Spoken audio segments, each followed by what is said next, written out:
Hello, I am Joel McLeod, and welcome to the 905er.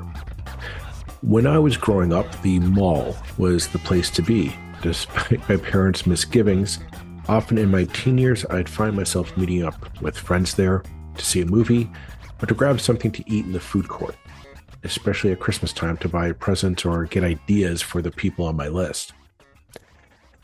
However, I'm sure if you're like me, that you've noticed those habits have changed. More and more, you're purchasing your items online. Browsing has turned to scrolling, and your reasons for spending a day at the mall are growing fewer and fewer. If we take that fact and multiply it by everyone who lives in the 905, then it shouldn't be surprising that so many malls are being put up for sale. This summer saw three major malls in the 905 being sold to real estate developers: Lime Ridge Mall in Hamilton, the Penn Center in St. Catharines, and Seaway Mall in Welland. All are being sold for hundreds of millions of dollars to developers, with plans to redesign these spots into mixed-use sites, rental and condominium housing, along with commercial use site plans, are being put in front of municipalities to vote on. These malls were built to be a gathering place for all of us to spend our free time. We used to be able to eat, shop, and be entertained all in one day. These were integral to the way that we grew up in the 905. They mattered. So now that they are going away, what are they being replaced with? And how is that going to reshape the next generation of the 905? These are heady questions to ponder, which is why I invited Sean Marshall to talk with me today about them on today's episode. Sean Marshall is a Toronto-based geographer and writer, focusing on public transportation, pedestrian safety, and local politics. He is a co-founder of Walk Toronto, a grassroots advocacy organization for safer streets and a better public realm. Sean consults with local businesses, organizations, and government agencies to improve walking infrastructure and promote sustainable development. Sean has traveled across Canada by bus and train and has developed an interactive intercity transportation map for all of Canada, consulting with the federal government and transport advocacy organizations. His writings on urban issues and intercity transportation have appeared in The Guardian, Spacing, and TVO.org. He joins me today. Hey, it's Ryan Reynolds here from Mint Mobile. Now, I was looking for fun ways to tell you that Mint's offer of unlimited premium wireless for $15 a month is back. So I thought it would be fun if we made $15 bills. But it turns out that's very illegal. So there goes my big idea for the commercial. Give it a try at mintmobile.com/switch. Upfront payment of $45 for 3-month plan, equivalent to $15 per month required. New customer offer for first 3 months only. Speed slow after 35 gigabytes if network's busy. Taxes and fees extra. See mintmobile.com. Thank you very much, Sean Marshall, for coming on to talk about, I think, a topic that I've been looking to try and dive into for a while, but for some reason or another, just have not found the right opening. But as it turns out, this summer has kind of kicked the door open for me. So I'm very grateful to have you on here to talk about your expertise, and that is today's topic, which is the growing number of dead malls we're seeing across not the 905. So, Sean, thank you very much for taking the time to come on here. Pleasure to be here. You know what? Let's start from the basics. There are listeners who are probably saying dead malls. What are you talking about, Joel? There's I was at the mall the other day. I was walking through, and I had to pick up a thing or two from the mall. What are you talking about? Can you just enlighten our listeners in terms of what the terminology of what a dead mall means? Sure. A dead mall is not necessarily something that's been shuttered, closed up, that you cannot access anymore, that's boarded up or completely demolished. And that is very much more of a United States phenomenon because of a couple things. We have a more we have a more, are you going to be at this? I can edit it, sure. Okay, sorry. Okay, I'll start again. Sure. Sure. Dead malls is really an American phenomenon more than a Canadian phenomenon. Canada has a more conservative real estate market, for example. A lot of our shopping malls are owned by real estate investment trusts or pension funds. Oxford is owned by the Ontario Municipal Pension Plan.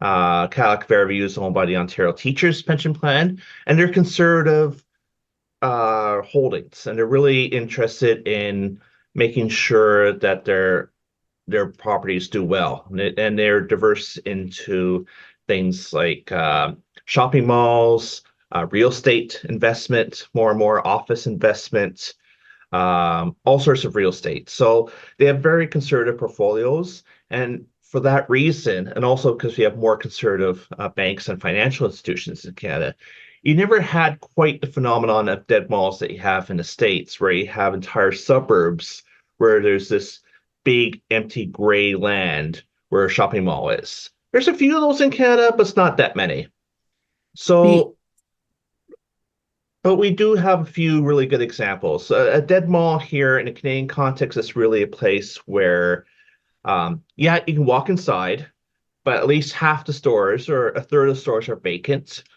Many of the other stores are obviously there because the rents are cheap, that they're not name brand retailers that you think of anymore.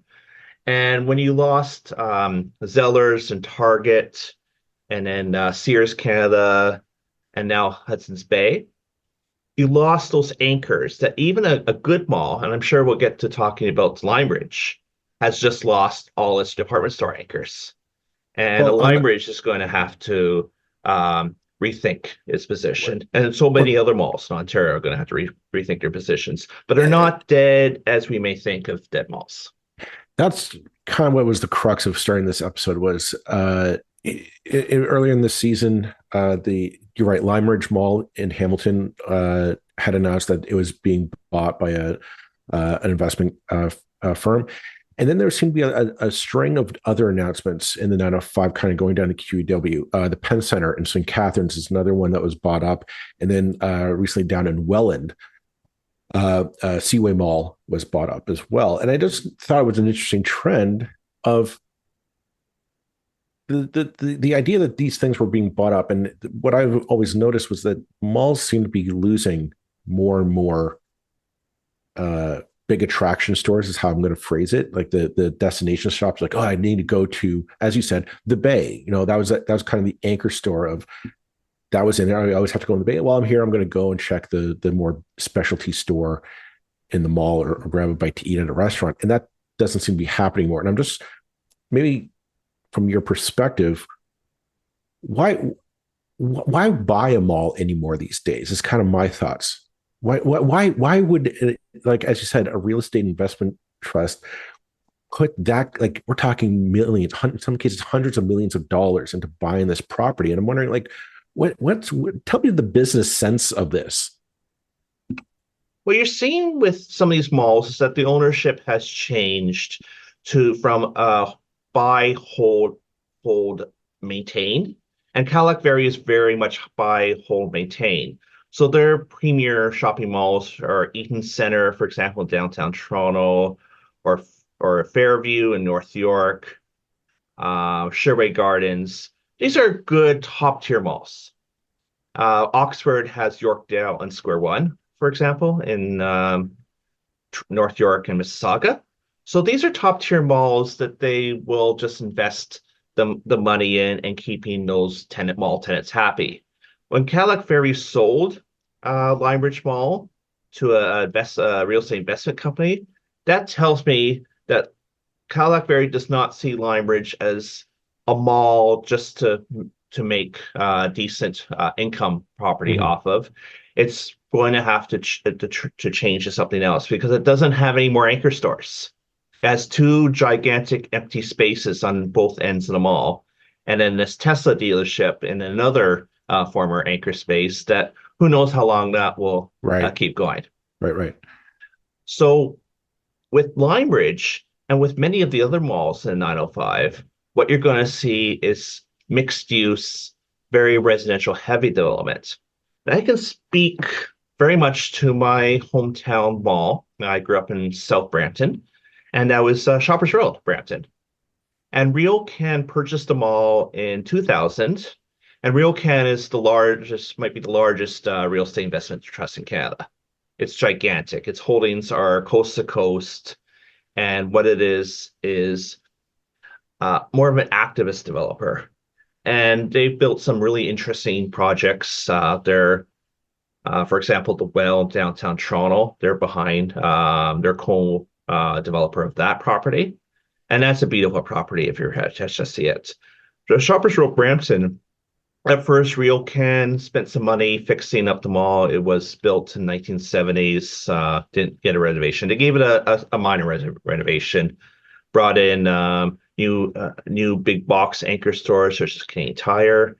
When the Bay closed that store, they demolished it and built more big box space. So for a while, it was making enough money as a big box destination with internal stores.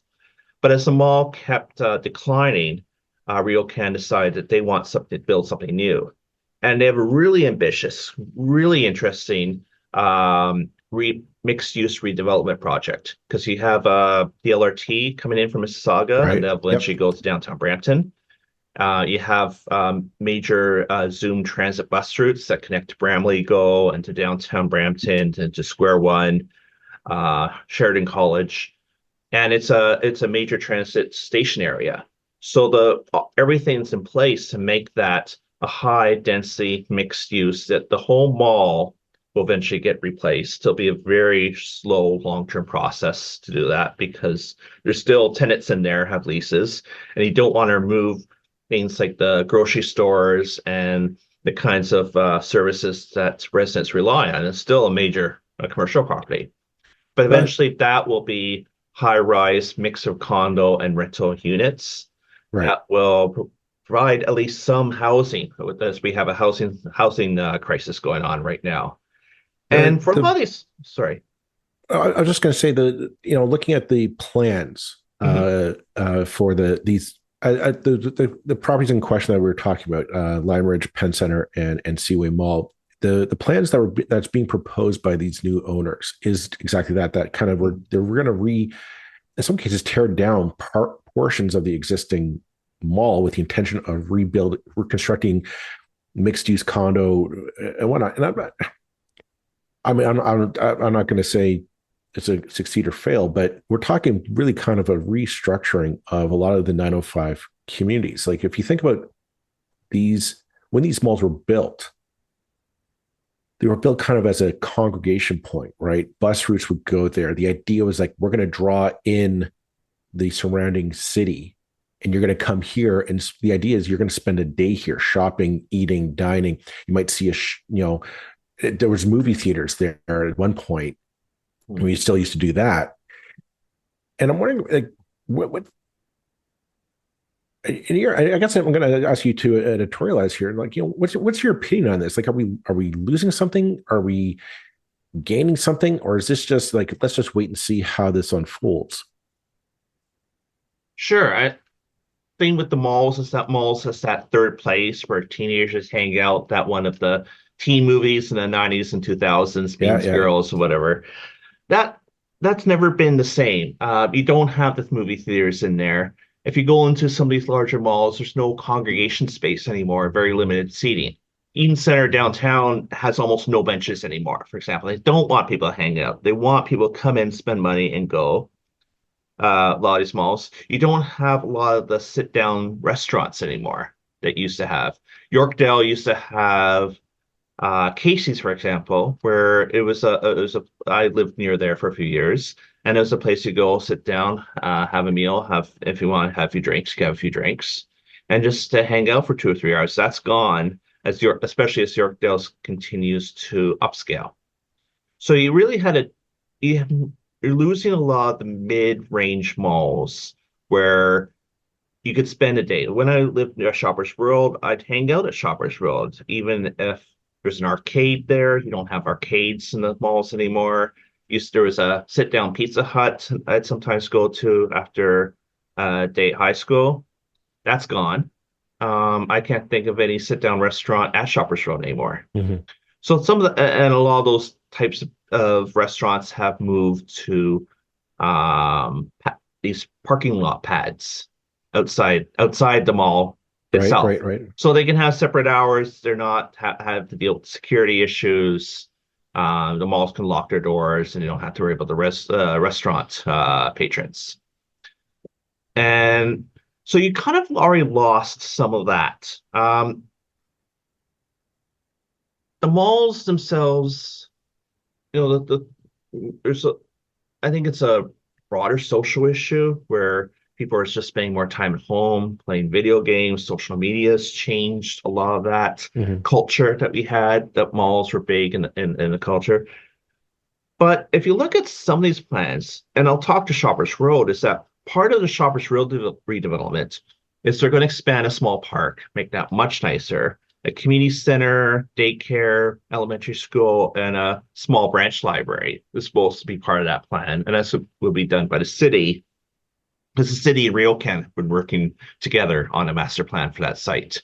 It's slowed down because of the real estate market has changed in recent years. Interest rates are up, condos are harder to sell.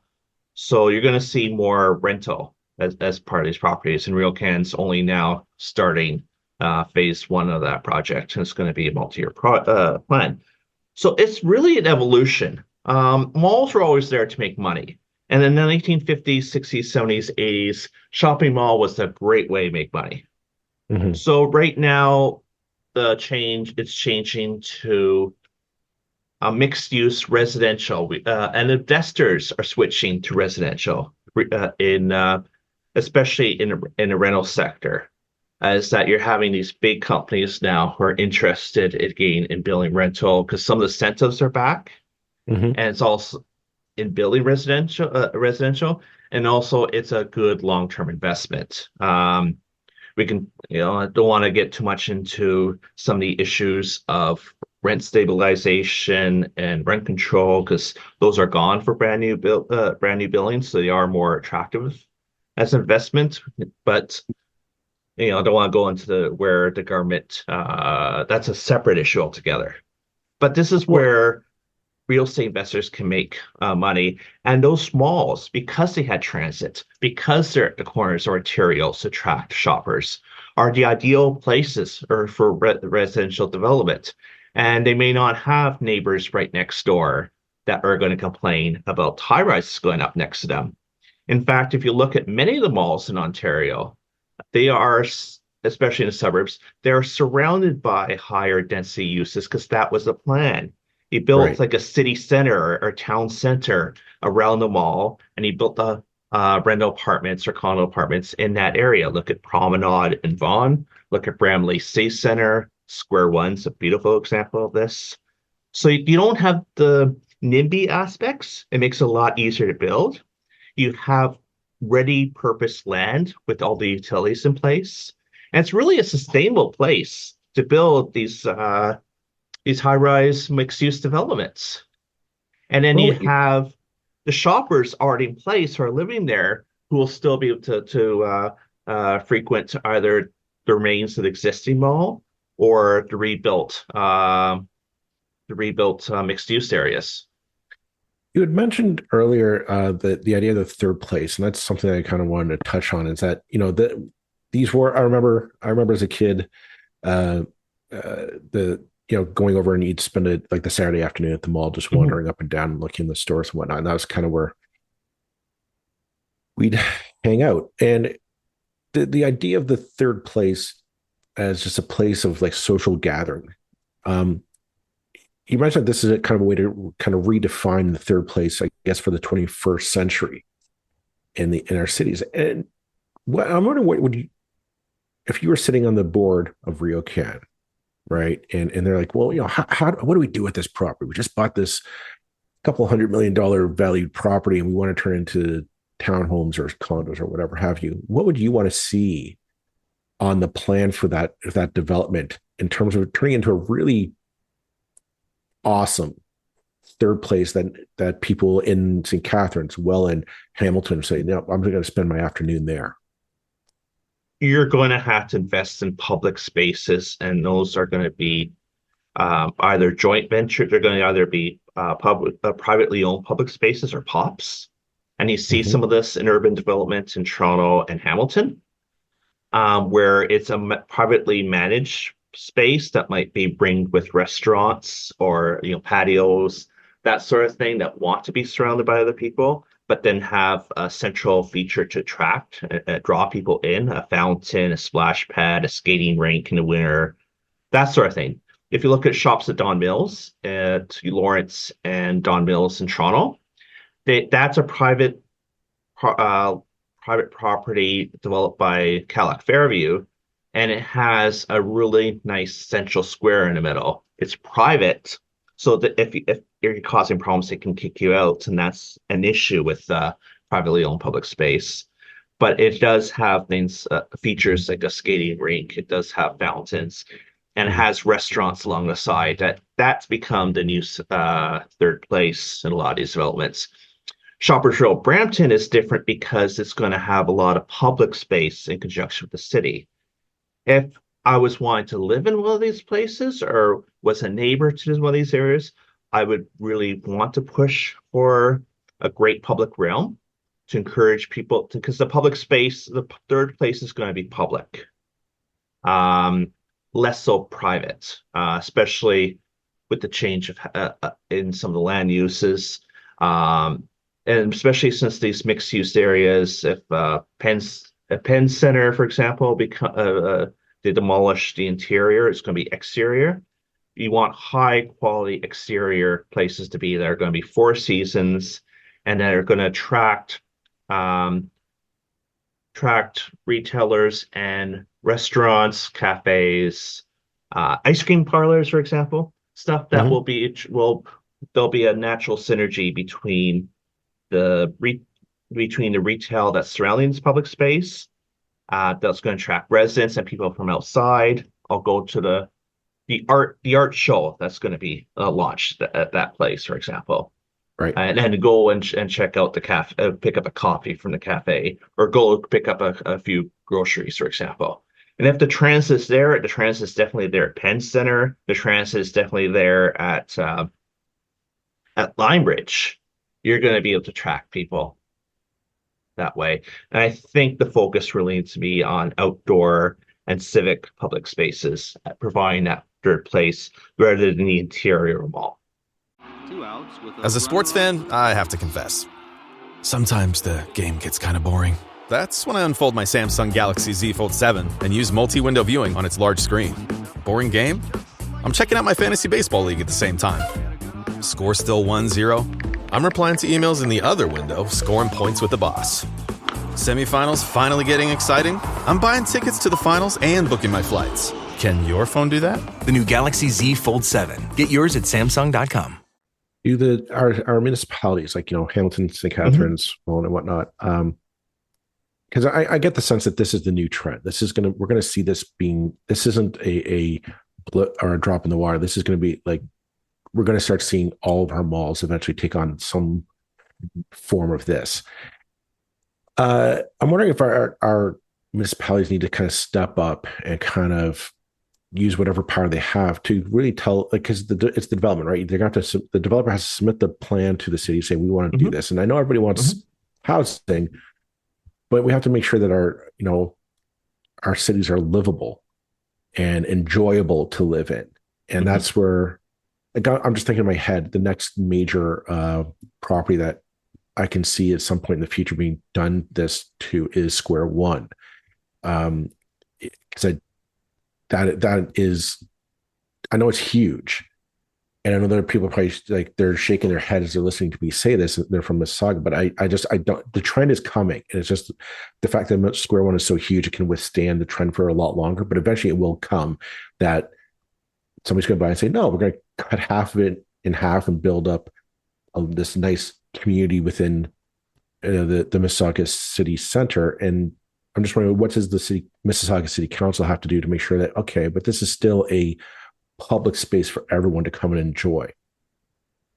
Mississauga City Center is a really fascinating example because a lot of the elements of those successful third places are already there. because not only is Square One a major mall, it's also where the city of Mississauga decided to put its city center rather than one of the historic communities of Port Credit or Cooksville or Streetsville. So it built a city hall there. It built has a really nice central library.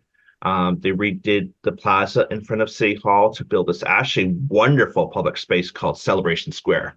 And that's right across the street from the mall. And I know I've seen plans of it where you're going to have a grid of streets. Most of the mall will be retained, at least in the medium term, because apart from the Hudson's Bay building, there's no empty space in that mall. It's a very popular mall. And when you have the light rail built and you have the loop that comes in and around Confederation Parkway, and you have so much residential development around it already, it will be easy for Oxford, you operate that mall, is to move the parking into parking garages and then build on some of those parking lots and move the parking elsewhere. And hopefully maybe more people will come in by foot from the surrounding residential areas or by transit when the light rail gets when it opens up. So, and they're probably banking on it because building parking garages underground especially is very expensive. They'd be tickled pink if everybody did not come in by car, because that'd be a lot less property for them to maintain.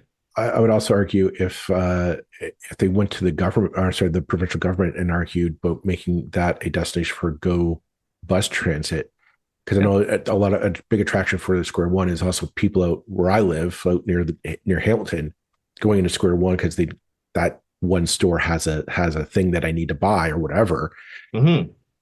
So you get on the QW up the 403 to the 401 and you get off at Square One. But if you're just saying, no, I can get onto my local Go bus transit, and it'd be a popular destination is all I'm saying. And then you can cut down on the number of cars that are coming in for that one-off purchase. Yeah, and also diversifies the customer space, particularly students, because Square One, if you look at it, you got bus connections to McMaster, local connections to Sharon College Oakville and Sharon College Brampton, to the subway, to York University, all the way out to Durham College if you want to sit on a bus for 2 hours. Right. So it does have all those connections in place, and that's why Mississauga City Center, the Square One area has so much, even though a lot of potential you can already see as you walk around, especially west of the mall, you really see the potential for something bigger. And if you look to Metrotown in suburban Vancouver and Burnaby, that has a SkyTrain station, a big bus terminal. It has several malls, including Asian-themed Crystal Mall next to it, plus the gigantic Metrotown and Metropolis mall, which is similar size to Square One. It's gigantic. And yet you have great public parks in the area. You have a grid street that's easy to walk. You have good parks, good civic spaces, movie theaters, lots of restaurants, and lots of street-facing retail as well. You have a little bit of that around Square One. So I think when I'm a municipality and I want to encourage good walking, is design a place where people are going to walk. Don't force them to go around longer than they have to, say between City Hall and the transit terminals, the GO Transit, Mississauga, and the LRT. Make sure that's a very easy walk. If you're going to be replacing parts of this mall, and I'm sure part of Square One will eventually come down, particularly around the Hudson's Bay store. But I think most of it will stay because there's very few vacancies in that mall even now. It's very much a destination mall. And we're going to still have destination malls around that are not going to be fully redeveloped. Even Yorkdale is going to have new development, but it's all going to be in the parking lots. The mall will stay because those are your big destination malls, and that's what's going to happen. You're going to have more where there's a hierarchy right now between neighborhood plazas, where you have a grocery store and a few ancillary Yeah. services, and there's the big super regional destination malls. There's going to be very little in between anymore. That on that note, because I think we're at the start of this trend of like the new kind of urban design of what our cities at least in the 905 are going to look like. And I don't think there's a fixed endpoint, but I think as we're seeing more and more retail purchases going online, Amazon, Indigo, this is where people are going to buy those kind of one-off things. We don't spend the day going out shopping for towels and those kind of purchases. As we go, this isn't going away. It's going to become more embedded in our lives. So I'm just wondering, here in the 905, like a staple of suburbia are, as you said, those kind of big plaza centers, right? Where you have, your Home Depots, and there'd be like a Bad Boys or these other kind of big niche retail operations. How long do you think those have to last? Because I mean, if a mall is closing and they're being sold off to be repurposed into these kind of third place use, the urge is there for we need more housing. And I'm wondering, are these places kind of on a borrowed timeline that they're kind of the next thing that's going to be looked at from a real estate developer saying, yeah, I could take that. We don't need that big 1,000 square foot footprint. I can tear that down. That's like 3 condo buildings right there.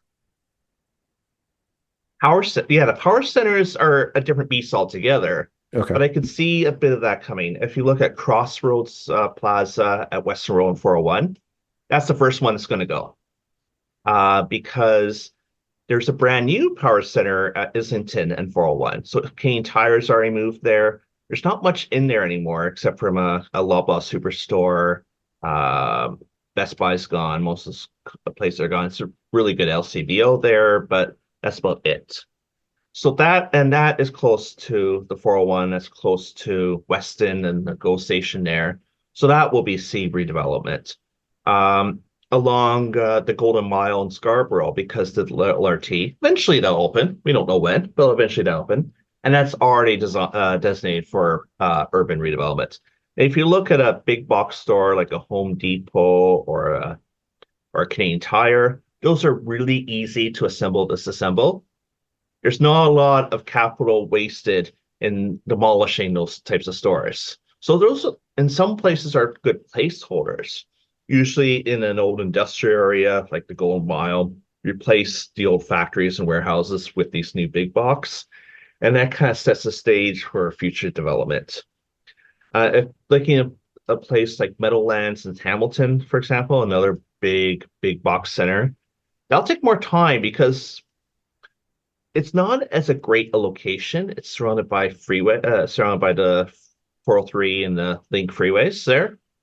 And it's kind of more isolated. It's not easy to get to places like McMaster or even Mohawk College from there, where you do have a lot more transit links at places like for example, Limebridge. Mm-hmm. Another one that I'd like to see upgraded and redeveloped a second time would be the old Center Mall property at Barton and Ottawa Streets. Okay. Because that was Ontario's first major regional mall back there. It had the first full-size suburban Simpson Sears store. And then originally it was a racetrack, and then it got redeveloped as a big box complex. It's not great. They put a little food court in the middle, and that's, I guess, your third place.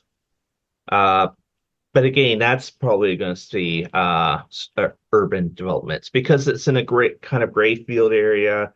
It's an area where you're not going to have a lot of community opposition to intensification, especially as a long-term phase project. But a lot of these big box centers, Heartland, for example, Mississauga, that's under a flight path. That's a very industrial area. That's probably not going to change. So some will, and some will. Golden Mile, for example, is a perfect example of that. But those will last longer. Home Depot, it's kind of harder to buy a lot of stuff from Home Depot online. Kane Tire still does very well despite online shopping. Walmart is another one that continues to do really well despite online shopping, and they're the biggest big box of all these days with the groceries and everything But else going on. isn't that kind of, but this is kind of getting a bit off topic, but that's kind of where we're going, is that these big, in terms of like, I'm looking at it like kind of our shopping habits, is that, those one-off things like, oh, I need to buy, like I said, towels, or I need to buy, a book that I've been looking at. Okay, I'll go on Amazon or Indigo, boom, purchase, and it's delivered tomorrow.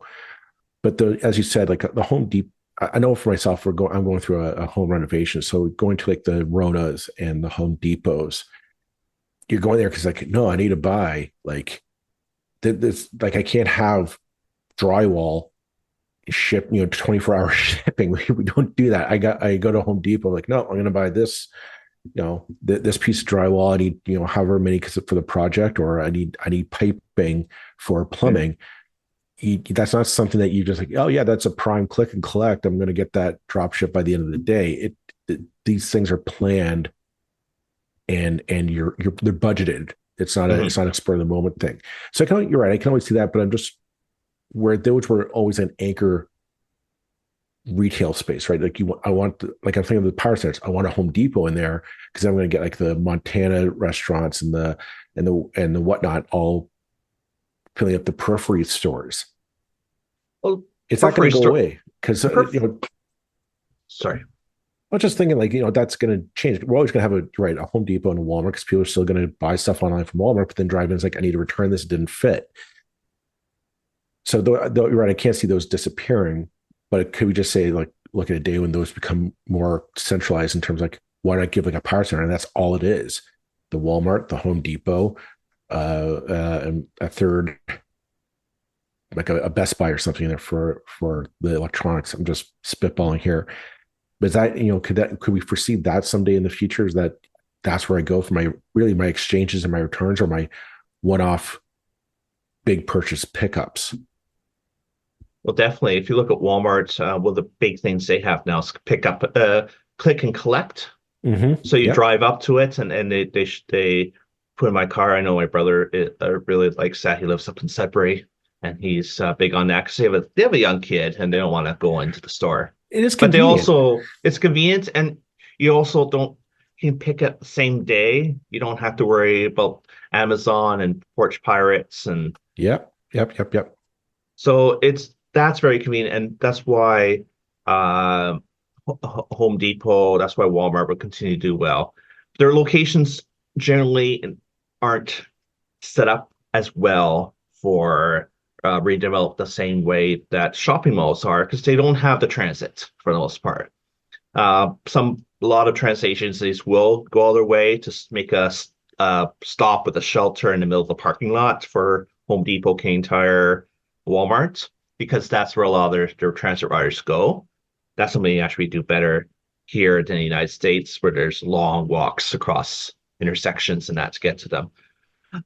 But no, given the fact that they're further out, and generally less in more industrial areas and less desirable areas to redevelop, and there's going to be such a backlog with those prime properties as well. I don't see a lot of them transforming anytime soon, because they're also newer. The shopping malls were really 1960s and 1990s phenomenon, and then it just stopped being built except for Vaughan Mills. That's the only one that's really built since. So they're not in the same league. They're very much more car centric than the shopping malls of old were, because once you park your car, you go inside and you're there. Where power centers are, you drive your car to one retailer. If you want to go to the second one, you get in your car and drive across the parking lot to the second one. And there's a lot less cross shopping opportunities, because you say, go Home Depot, I'm just going to Home Depot. Maybe I'll stop at the McDonald's or Tim Hortons that's in that plaza, but I'm not going to go and visit the other stores there. It's very much one stop. They're one stops only, where malls are, Yeah, I'm going to browse for a couple of hours. Look at if I'm looking for clothes, let's see what they have in some of the stores I like, see what fits, see what styles I like. And again, there's always going to be some of that experiential shopping, especially for things like clothes purchase. It's not going to be entirely online. Especially if you want to look at what's new. H&M, for example, the fast fashion, they rely on the stores, getting people in there and having a look. Winners, for example, is the big box retailer that thrives entirely on the hunt of the thrill, supposedly, where you go in, the inventory changes every week. You can't go really do that online. There's always going to be a demand for some of this retail, and there's always going to be demand for some experiential and destination shopping malls. So people can go and see what the new thing is, be seen, see and be seen, for example, and then make a day of it. There's still going to be demand for that. It's just you're going to have those secondary malls like your Shoppers World, maybe your Bramley Sea Centers. Those types of malls are going to have to reimagine themselves. Where even at Yorkdale will still be Yorkdale, even though there might be some condo towers surrounding it. It's still going to be Yorkdale. Square One's still going to be Square One. Lionbridge is not quite in that same league, so it's going to have to rethink what they do with a lot of that property.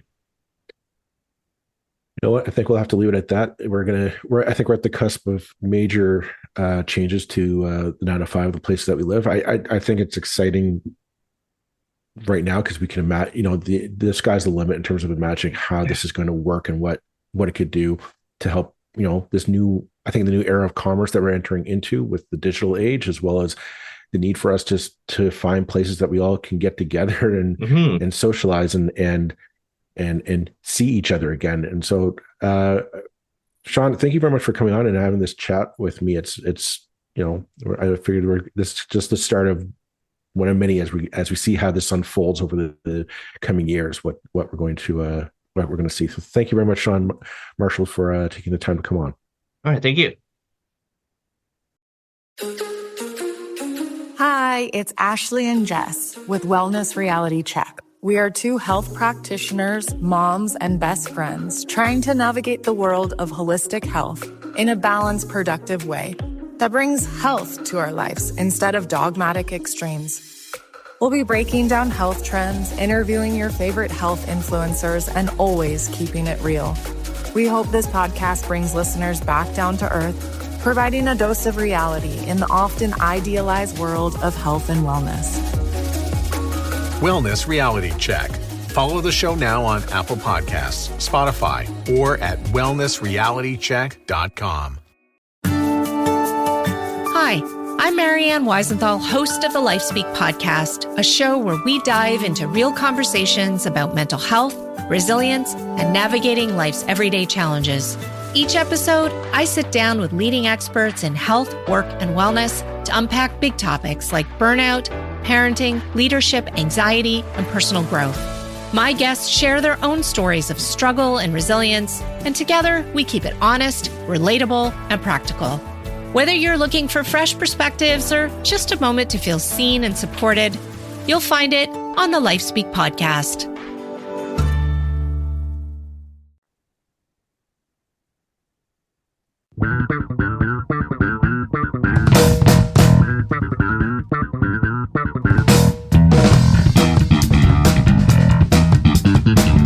That's it for this episode of the 905er. Thank you for listening. As always, you can send us your feedback, thoughts, and concerns or ideas for future episodes to our email, info@905er.ca. We love to hear from you. You can help us keep the 905er going by financially supporting us through Patreon as well as PayPal. Visit us at 905er.ca and click on the support tab. As well, links are in the show notes for your convenience. Lastly, you can find us on social media. Search for _905er on Facebook, Twitter, Instagram, and LinkedIn. So long for now. See you next time.